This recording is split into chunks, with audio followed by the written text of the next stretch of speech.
Hello, friends, and welcome to the Exams Made Simple. And we are back again with the Hindu Complete Newspaper Analysis for 2nd of October 2021. 2 अक्टूबर 2021 का the Hindu newspaper analysis देखेंगे। शुरू करने से पहले अगर आपको video पसंद आती है तो please do like the video and do share it among your friends.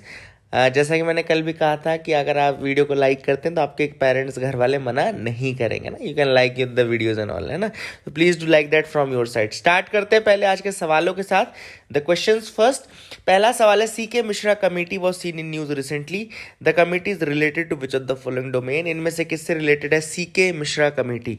First is digital currency, second is e commerce regulations, third is sustainable finance या फोर्थ इज मोबाइल बैंकिंग। तो आपको बताना है कि सी के मिश्रा कमेटी इनमें से किससे related है। क्वेश्चन नंबर 2 है, with reference to the Ashgabat agreement consider the following statement. Ashgabat agreement के रिगार्डिंग स्टेटमेंट्स दिए हैं। पहला स्टेटमेंट कह रहा है, it aims to develop transit corridor between Central Asia and the Persian Gulf. दूसरा स्टेटमेंट कह रहा है, it is not the member, India is not the member of this agreement. तो आपको बताना इनमें से कौन सा स्टेटमेंट सही है, one only, two only, both या none. Question number 3 is Dinarau action plan. Dinarau action plan sometimes in the news is related to which of the following? First is women's access to quality and affordable financial services. Second is addressing climate change in the post-pandemic world.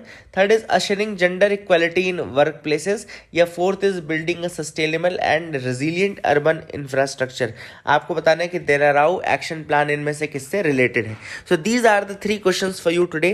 Please do try to attempt these questions. आप अपनी तरफ से attempt करिए, है ना। पहला अगर नहीं बनता तो उसको नॉट अटेम्प्टेड लिखिए, एंड सेकंड बनता है तो उसका आंसर लिखिए, थर्ड नहीं बनता है तो नॉट अटेम्प्टेड लिखिए, ठीक है ना। भले इतना ही करना पड़े लेकिन आप अटेम्प्ट करिए अपनी तरफ से। Develop the habit of attempting the question instead of just listening the answers. Now let me tell you the answers first. C K Mishra committee का रिलेशन जो है वो सस्टेनेबल फिनेंस से है। याद रखिएगा, रिसेंटली ही बनाई गई थी। IFSC है ना, इंटरनेशनल फाइनेंशियल सर्विसेज सेंटर जो है, IFSC ने ये बनाई थी कमेटी सस्टेनेबल फिनेंस को लेकर के। तो C will be the answer for this. दूसरा सवाल था अशकाबाद एग्रीमेंट के रिगार्डिंग। देखो, पहला स्टेटमेंट तो सही है, ये ट्रांजिट कॉरिडोर है between Central Asia and Persian Gulf, लेकिन इंडिया इसका मेंबर है 2018 से। From 2018 India is the member of Ashgabat agreement, इसलिए दूसरा स्टेटमेंट गलत हो जाएगा, पहला सही है। A will be the answer for this. आगे मूव करते, तीसरा सवाल, Dinarao action plan sometimes in news. तो ये रिलेटेड है women's access to quality and affordable financial services. A will be the answer for this. AFI, पहले मैं आपको बता दूं, एक्चुअली दिनाराव एक्शन प्लान जो है वो AFI ने स्टार्ट किया था, अलायंस फॉर फाइनेंशियल इंक्लूजन बोलते हैं। लिख लो इस चीज को, दिनाराव एक्शन प्लान स्टार्ट किया है alliance for financial inclusion, AFI ने स्टार्ट किया है। और इसका टारगेट है बेसिकली कि वुमेन को भी फाइनेंशियल इंक्लूजन प्रोवाइड किया जाए, एंड जो फाइनेंशियल इंक्लूजन का गैप है उसको फिल किया जाए बाय AFI मेंबर्स। और ये 2021-22 तक इसको टारगेट किया गया है कि इसको वुमेन का जो फाइनेंशियल इंक्लूजन का गैप है उसको कहीं ना कहीं फिल किया जाए। तो that is the Dinarao action plan. I hope you got clarity regarding that, ठीक है ना। इसके अलावा एक और चीज, IFSC यानी कि international financial services centres authority, IFSC जिसको बोलते हैं, उसने एक्सपर्ट कमेटी बनाई to recommend the approach towards developing a sustainable finance hub. Sustainable finance hub बनाने के लिए सी के मिश्रा कमेटी बनाई गई है। तो I hope you got clarity, आपको आंसर्स मैंने बता दिए। आगे मूव करते हैं mains question of the day की तरफ। तो आज का जो mains question of the day है वो है, what are the major views of Gandhi ji which are still relevant today and can overcome the present day world problems. आपको बताना है कि what are the major views of Gandhi ji which are still relevant today, जो आज भी रेलिवेंट हो, पहली चीज।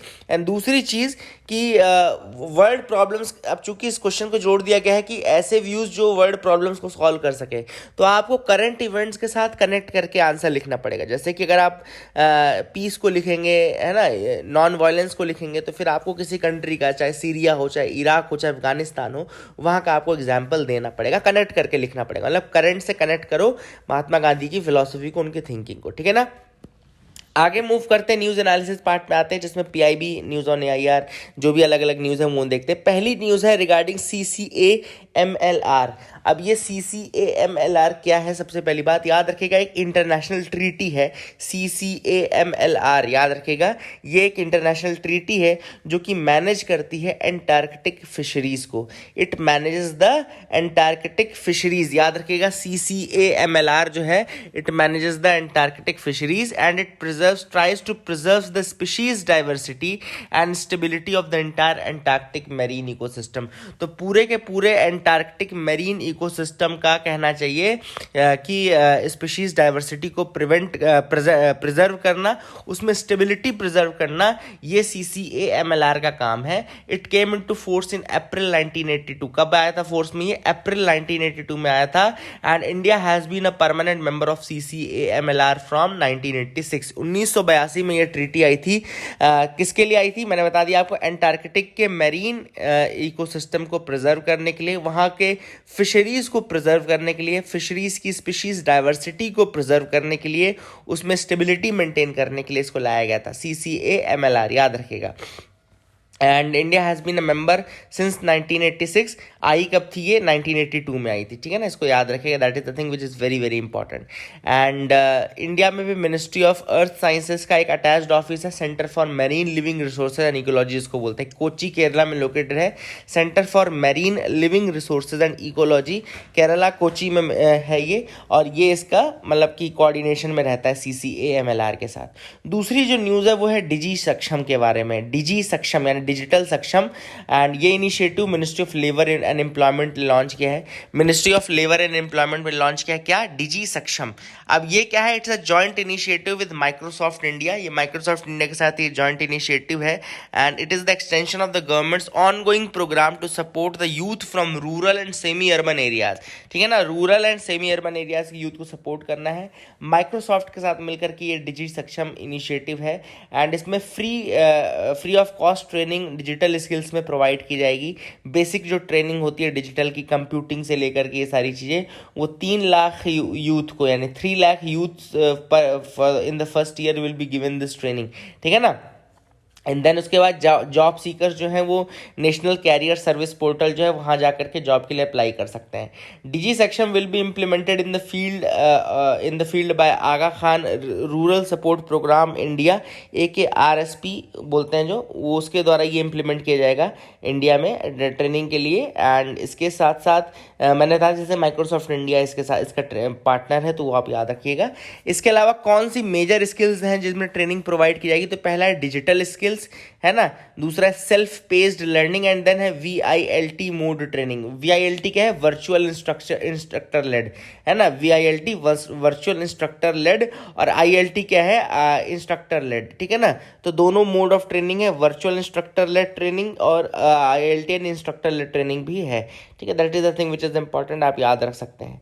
अगली जो इम्पॉर्टेंट न्यूज़ है वो है फ्री ट्रेड एग्रीमेंट के रिगार्डिंग। अब चूंकि हम इंडिया जो है अभी ऑस्ट्रेलिया के साथ फ्री ट्रेड एग्रीमेंट करने वाले हैं, तो फ्री ट्रेड एग्रीमेंट होता क्या है?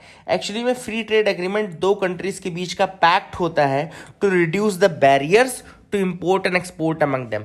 मतलब इम्पोर्ट और एक्सपोर्ट से क्या करते हैं, दोनों कंट्रीज बैरियर्स हटा देते हैं, दोनों कंट्रीज बैरियर्स हटा देते हैं, ठीक है ना। Goods and services can be brought and sold across the international border with little और नो गवर्नमेंटल टैरिफ, कोटा और सब्सिडीज। तो कुल मिलाकर के कोई इसमें गवर्नमेंट टैरिफ नहीं लगता, कोई कोटा उसमें रिस्ट्रिक्शंस नहीं रहते, कोई सब्सिडी रिस्ट्रिक्शन नहीं रहते हैं, प्रोहिबिशन भी नहीं रहता कोई। तो इस तरीके की चीज़ें प्रिवेंटेड रहती इन FTA में ये सारी चीज़ें नहीं होती हैं, ठीक है ना। एंड FTA बिल्कुल अपोजिट है ट्रेड प्रोटेक्शनिज्म का। जैसे आपने अपने बॉर्डर को क्लोज कर दिया ना ट्रेड के लिए, तो उसका बिल्कुल उल्टा समझ लो फ्री ट्रेड एग्रीमेंट है, उसका बिल्कुल उल्टा है, ठीक है ना। इसका बेनिफिट क्या क्या होता है लिख लीजिए इसका बेनिफिट, क्योंकि मेंस में डायरेक्टली क्वेश्चन भी आ सकता है FTA उसके बेनिफिट एंड ऑल। तो उसका बेनिफिट में सबसे पहला है रिडक्शन और elimination of tariff on qualified products. दूसरा है इंटेलेक्चुअल प्रॉपर्टी प्रोटेक्शन, आपका इंटेलेक्चुअल प्रॉपर्टी जो राइट्स होता है उसका प्रोटेक्शन किया जाता है। देन दोनों कंट्रीज मिलकर के प्रोडक्ट का बेसिक स्टैंडर्ड्स और ये सेट करते हैं, स्टैंडर्ड्स बढ़ जाता है। एंड कॉम्पिटिटिव जो प्राइजेस हैं वो कॉम्पिटिटिव, मतलब मार्केट कॉम्पिटिटिव हो जाता है इंस्टेड ऑफ मोनोपोली। जो अभी तक एक कंट्री में मोनोपोली चल रही होगी, वो दूसरी कंट्री की एंट्री से वो मोनोपोली हट जाती है, तो मोनोपोलीज हट जाती है इसमें और कॉम्पिटिटिवनेस बढ़ जाता है, ठीक है ना। एंड इसमें इन्वेस्टर्स और इन सब के लिए भी वो रहता है कि इन्वेस्ट कर सकते हो आप, तो सबको बेनिफिट मिलता है, ठीक है। अब एक चौथी जो इंपॉर्टेंट न्यूज़ है वो मध्य प्रदेश से है। बालाघाट डिस्ट्रिक्ट ऑफ मध्य प्रदेश, वहाँ का एक राइस वेराइटी है, लोकल राइस ब्रांड है चिन्नौर, याद रखिएगा चिन्नौर राइस ब्रांड है। It is known for its special fragrance. अब चिन्नौर राइस फ्रॉम मध्य प्रदेश, जो कि ट्राइबल डोमिनेटेड बालाघाट डिस्ट्रिक्ट से आता है, and it has been awarded the GI tag by the central government. तो याद रखिएगा जियोग्राफिकल इंडिकेशन टैग मिला है चिन्नौर राइस, कुछ CHINNOR Chinnor rice from the Balaghat district of the Madhya Pradesh has been given the GI tag. तो इसको याद रखिएगा, लिख लीजिए चिन्नौर राइस, है ना, न्यूज़ में है तो इसको लिख लीजिएगा, ठीक है। पुराने भले याद ना रहे लेकिन नए नए थोड़े बहुत जो हैं वो याद रहने चाहिए। आगे मूव करते हैं, देखते हैं और क्या इंपॉर्टेंट न्यूज़ आइटम्स हैं जिनके बारे में हमको डिस्कस करना है। You can move with me. Gandhi Jayanti है आज, तो just embrace the ideas of Mahatma Gandhi, है ना। एंड मेरे तो one of the most favourite personalities में है Mahatma Gandhi. I have read a lot about him and I have read a lot of books written by him.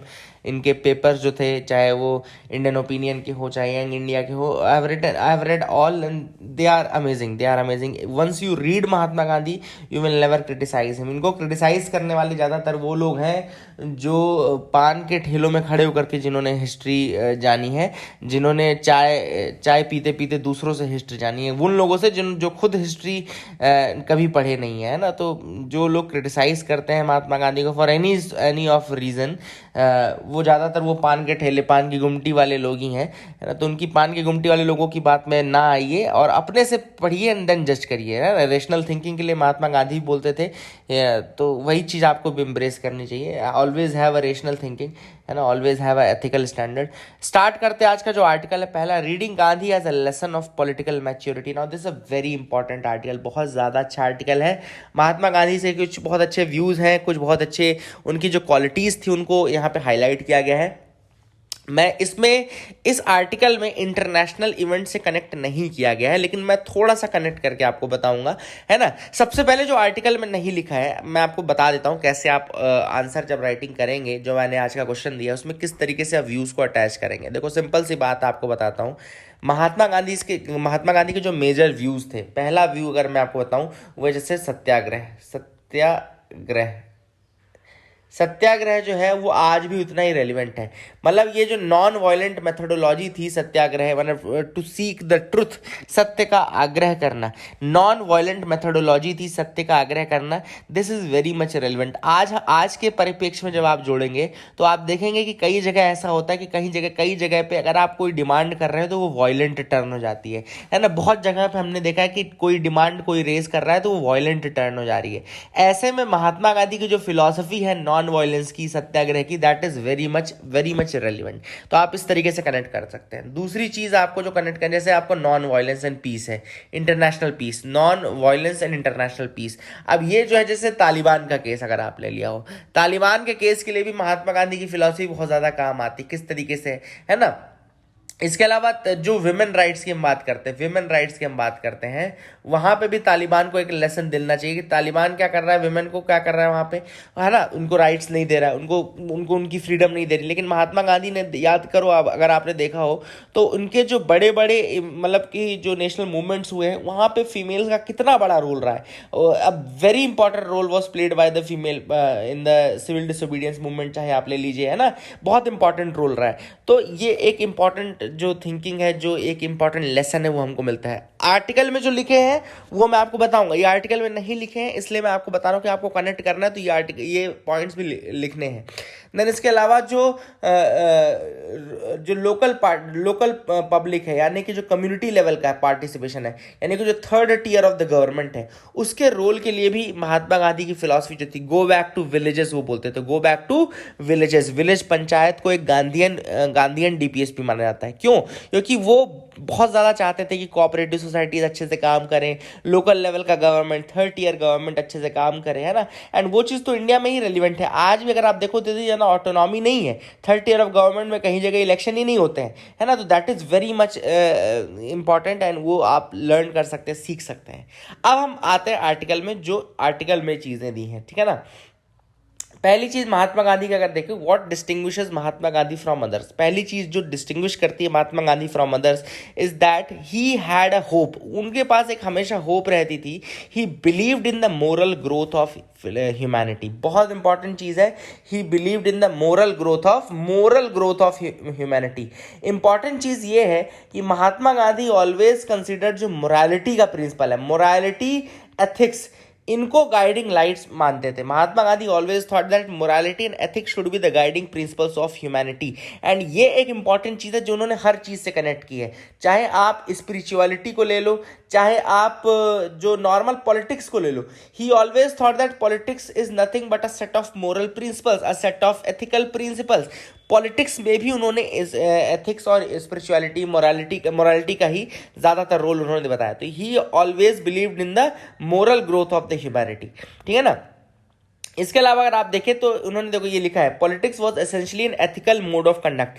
Politics क्या है? एक ethical mode of conduct है, ऐसा महात्मा गांधी मानते थे। इसके अलावा Mahatma Gandhi was a very patienceful man, बहुत ज़्यादा पेशेंस था इनके अंदर। मतलब आप देखो, आप अगर पूरा नेशनल मूवमेंट उठा करके देखो तो समझ में आएगा कि महात्मा गांधी हैड वेरी, मतलब बहुत ज़्यादा पेशेंस था इनके अंदर। एंड वो चीज़ आज भी हम सीख सकते हैं, we can all still learn that thing still today. एक बहुत इंपॉर्टेंट प्रिंसिपल जो महात्मा गांधी का इन्होंने बोला है, एपिस्टेमिक ह्यूमिलिटी। देखो यहाँ पे लिखा हुआ है, many of you might not be familiar with this term epistemic humility. अब ये टर्म क्या होता है? बहुत इंपॉर्टेंट टर्म है आप सबको और मुझे, जैसे हम सबको अपनी लाइफ में ये एपिस्टेमिक ह्यूमिलिटी का कंसेप्ट उतारना चाहिए। एपिस्टेमिक ह्यूमिलिटी बोलती है कि आपका जो नॉलेज है ना वो लिमिटेड है, आपका जो नॉलेज है वो लिमिटेड है और वो आपको रेगुलर रिवीजन करना पड़ेगा, रेगुलर उसको प्रैक्टिस करनी पड़ेगी। और दूसरा, कोई भी व्यक्ति आपको कुछ अच्छा सिखा सकता है, आपके नॉलेज को ऐड कर सकता है। अब देखो कुछ लोग जो होते हैं नो इट ऑल होते हैं, वो बोलते हैं नहीं हम सब जानते हैं, हमको बताओगे, तुम तो हमको समझाओगे, है ना। ये जो भी व्यक्ति आपको बोले ना, वो समझ लो उससे आप 10 कोस दूर चले जाओ। ऐसे हर व्यक्ति से जो आपको ये बोले कि अब तुम मुझे बताओगे, अब तुम मुझे समझाओगे, क्योंकि कोई भी व्यक्ति किसी को भी समझा सकता है। सिंपल सी बात ये रखना, किसी भी व्यक्ति का नॉलेज किसी भी फील्ड में हो सकता है। तो एपिस्टेमिक ह्यूमिलिटी अपनी लिमिटेशंस जानने का है कि नॉलेज की भी अपनी लिमिटेशंस है और वो नॉलेज जो है वो कंप्लीट नहीं है, उसको रिवाइज करके, उसको ऐड करके हमेशा आपको बढ़ाते रहना है। तो जिस व्यक्ति को अपनी कमजोरी पता है वो सबसे पावरफुल व्यक्ति होता है। जिस व्यक्ति को अपनी वीकनेस पता होती है ना वो सबसे पावरफुल व्यक्ति होता है। थोड़ा पैराडॉक्सिकल है लेकिन बहुत अच्छा स्टेटमेंट है, जिसमें मैं अपना कॉपीराइट भी करा लूंगा क्योंकि ये मैंने अभी जस्ट बनाया था, ठीक है ना। तो I should get a copyright for this. तो एक इंपॉर्टेंट चीज ये है कि in other words he recognize neither the infallible authority of prophetic text nor the sanctity of the religious traditions. ये बहुत इंपॉर्टेंट है। जो एपिस्टेमिक ह्यूमिलिटी का कंसेप्ट मैंने आपको बताया उसमें क्या होता है कि नॉलेज लिमिटेड है और नॉलेज बढ़ता रहेगा, चेंज होता रहेगा समय के साथ, है ना। इसी कारण से वो प्रोफेटिक टेक्स्ट और उनके रिलीजियस ट्रेडिशंस की सैंक्टिटी को भी ज्यादा नहीं मानते थे। वो ये मानते थे कि ये भी ऐसा नहीं कि इनफैलिएबल है, ये भी चेंज हो सकते हैं, इनको भी समय के साथ बदलना पड़ेगा। And that is a very important thing to understand. Spiritual growth में भी वो बिलीव करते थे, मतलब कि, है ना, ऐसा नहीं कि स्पिरिचुअलिटी फिक्स हो गई है, स्पिरिचुअल ग्रोथ में भी वो बिलीव करते थे। फिर truth and non violence and Swaraj, ये जो इनका 3 इंपॉर्टेंट प्रिंसिपल्स थे, truth and non violence, and इसी को उन्होंने स्वराज से जोड़ दिया। That is a most important feature जो कि आज वर्ल्ड को इंटरनेशनली रिकॉग्नाइज करना चाहिए एंड इस चीज का यूज करना चाहिए। मोस्ट ऑफ द ज्यादातर चीजों में इन्हीं चीज का यूज करना चाहिए, ठीक है।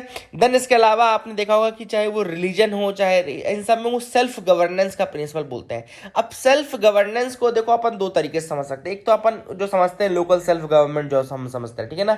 एक दूसरा चीज है कि हम अपनी बॉडी पे भी सेल्फ गवर्नेंस रखें, ठीक है ना। Even our body, even our senses should be self govern, मतलब कि हमारे अंदर कोई भी सेंस ऐसा नहीं होना चाहिए जो हमारे अथॉरिटी को चैलेंज करे। जैसे कि कुछ लोगों का मैं आपको बताता हूं, बहुत इंपॉर्टेंट प्रिंसिपल है, ध्यान से समझना, जहां पहुंचा रहा हूं वहीं पहुंचना है ना, ये तो मिस हो जाएगा। तो यहाँ पे इंपॉर्टेंट जैसे कुछ लोगों का ग्रीड है। ग्रीड अगर एक सेंस है, सपोज करो एक सेंस है आपके माइंड में आया, अब ये ग्रीड अगर ये फीलिंग आपको ओवर पावर कर दे, मतलब कि आपकी बॉडी पे आपका सेल्फ गवर्नेंस नहीं है। बहुत ही सिंबॉलिक चीज है। सेल्फ गवर्नेंस का मतलब हमेशा लोकल सेल्फ गवर्नेंस ही नहीं रहता है, होता है सेल्फ गवर्नेंस का मतलब आपको अपने बॉडी पे, आपको अपने सेंसेस पे भी सेल्फ गवर्नेंस होना चाहिए। ना बहुत ज़्यादा खुशी, ना बहुत ज़्यादा गम, ना बहुत ज़्यादा लालच, ना बहुत ज़्यादा काम, ना बहुत ज़्यादा लोभ। कोई भी जो एक सेंस है, कोई भी एक इमोशन है, वो आपके बॉडी के जो कंट्रोल है, आपके माइंड का जो कंट्रोल है, उसको कभी ओवर पावर नहीं करना चाहिए। आपको एक बुक सजेस्ट करता हूं मैं। एक बुक है बाय प्लेटो, प्लेटो की द रिपब्लिक करके एक बुक है ना, द रिपब्लिक, आप पढ़ के देखिएगा, the republic, there is a book. अगर आपने इसको पढ़ा, that is a very important book. उसमें लिखा है किस तरीके से माइंड, बॉडी, सोल, इनका एक रिलेशनशिप लिखा है। वहां पे ये सारी चीजें मेंशन्ड है ना, कि आपकी कौन सा सेंस आपका अथॉरिटेटिव होना चाहिए, माइंड के अंतर्गत क्या होना चाहिए ना। तो ये सारी चीजें बहुत इंपॉर्टेंट बुक है वो। अगर आप रीड कर सके, पढ़ सके, तो you can go through that, है ना, प्लेटो की द रिपब्लिक। ठीक है। अब Gandhi ji firmly believe that the anthropological and ethical origins of such a state of maturity resided in the spiritual capacity of human being, but he also underlined this move towards maturity as a process of learning to be responsible towards oneself and others. इन्होंने ये कहा कि अगर आपको मतलब maturity कैसे आती है, मैच्योरिटी आती है through the process of learning. जब आप लर्न करते हो, सीखते हो, तब आपके अंदर मैच्योरिटी आती है एंड यू फील मैच्योरिटी का मतलब क्या है? देखो, मैच्योरिटी का मतलब महात्मा गांधी के लिए क्या था? मैच्योरिटी का मतलब था महात्मा गांधी के लिए to be responsible for oneself and to be responsible for others. Simple सा टर्म है मैच्योरिटी। मैच्योरिटी मतलब आप खुद के लिए तो रिस्पॉन्सिबल रहो ही, आपके एक्शंस के कारण जो दूसरों के ऊपर इंपैक्ट पड़ेगा, आप उसके लिए भी रिस्पॉन्सिबल रहो। That is the maturity in one's character. And therefore वो चाहते थे कि आपकी अपने बॉडी पे, आपके अपने सेल्फ पे फुल अथॉरिटी होनी चाहिए। This is what Mahatma Gandhi wanted and this is what he always acknowledged. ठीक है ना।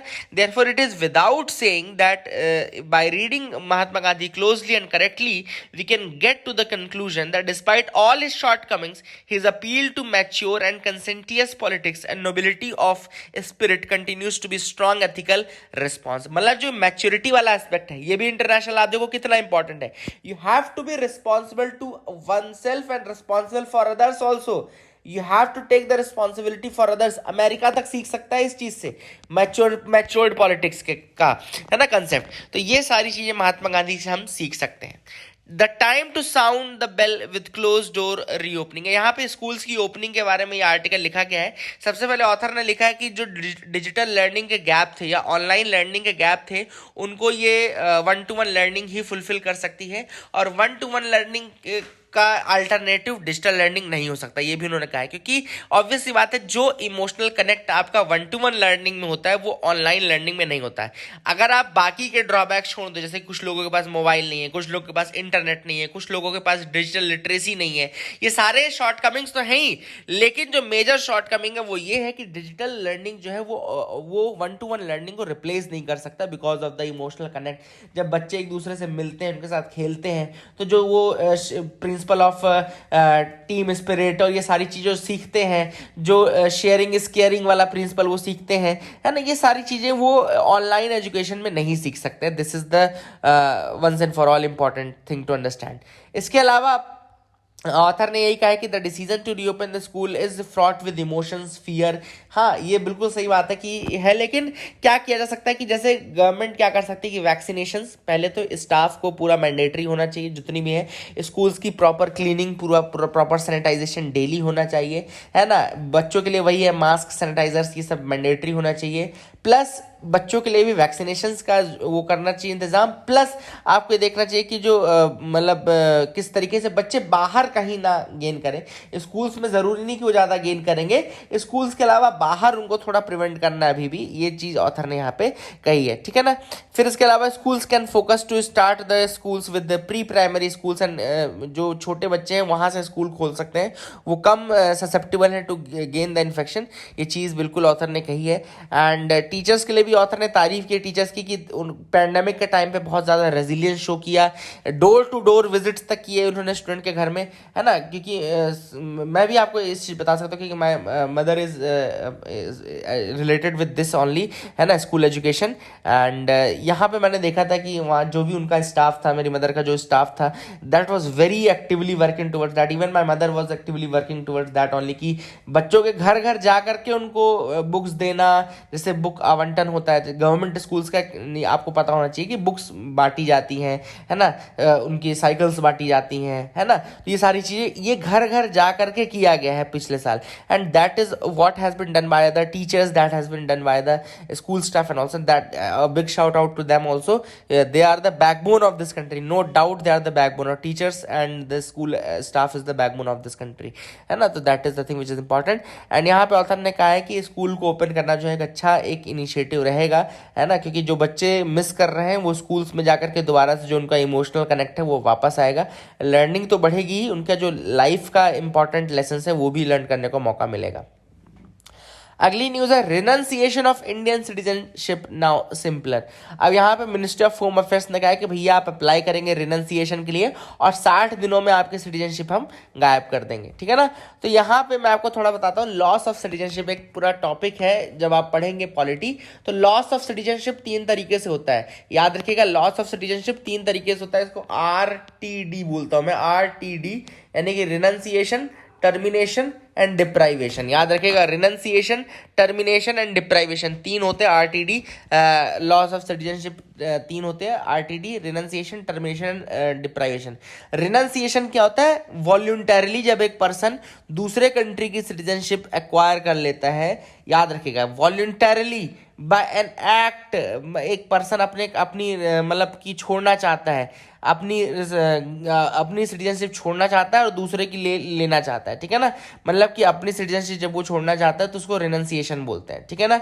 टर्मिनेशन का होता है, टर्मिनेशन बाय लॉ होता है, मतलब कि जब एक सिटीजनशिप दूसरे कंट्री की सिटीजनशिप ले लेता है, एक्वायर कर लेता है, तो automatically by the article 9 of the Indian constitution उसकी यहाँ की सिटीजनशिप टर्मिनेट हो जाएगी, ठीक है ना। याद रखिएगा, रिनंसिएशन में वो व्यक्ति अपनी सिटीजनशिप छोड़ रहा है ना, वॉलंटरली गिव अप कर रहा है, अपनी सिटीजनशिप गिव अप कर रहा है। दूसरे में जो टर्मिनेशन है उसमें वो वॉलंटरली दूसरे की सिटीजनशिप ले रहा है। दोनों में अंतर है, पहले में वो अपनी सिटीजनशिप छोड़ रहा है, दूसरे में वो दूसरे की सिटीजनशिप ले रहा है। यानी कि रिनंसिएशन में अपनी सिटीजनशिप छोड़ रहा है, टर्मिनेशन में वो दूसरे की लेता है सिटीजनशिप, और मतलब कि ऑटोमेटिकली यहाँ से उसकी सिटीजनशिप टर्मिनेट हो जाती है।